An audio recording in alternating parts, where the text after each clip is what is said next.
George Benton told me, stay in school, keep studying the knowledge.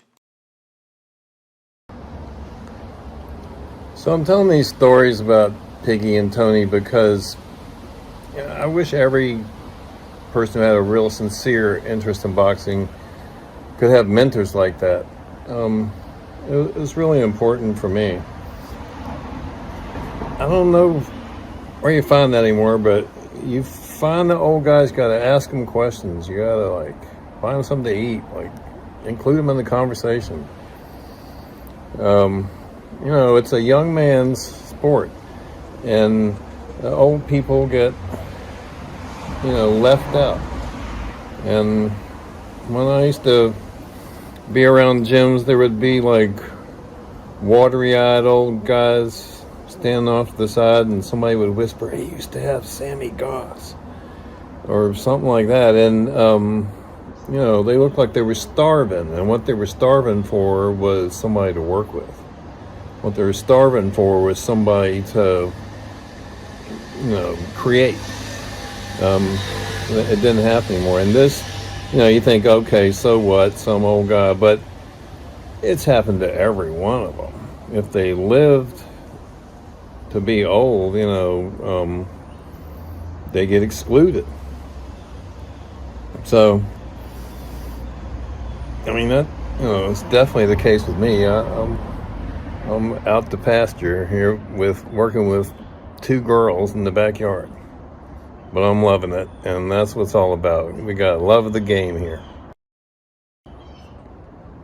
I was friends with Tony for years, and Piggy even longer. And so this didn't happen overnight. They didn't throw this stuff at me in 3 weeks or something like it might sound like on the video. This went on for years, and the next people that Piggy started talking about was Angelo Dundee's fighters, and he wasn't talking about Ali. He was talking about Ralph Dupas. Dupas, originally from New Orleans, was trained in Miami by Angelo Dundee. On the outside, he skated around the ring and moved side to side with a lot of really good lateral agility. He maintained that springiness in his legs on offense, too. At his best, Dupas' punch avoidance was on another level. In the gap, he stays springy on his feet. He brings his hands down and protects his head with circular motions and uses his hands to protect his body and to punch. This was another style within the Dundee stable that Piggy was able to demonstrate. Just another old boy nobody talks about anymore, but he was an early and direct influence on Ali's style.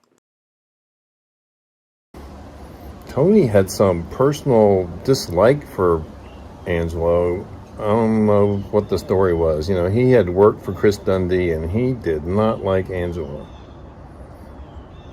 Just a story, but I'm sure half of it was not told on purpose.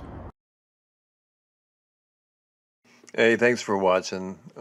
Leave a comment. I'm trying to build a community here, and so let's talk.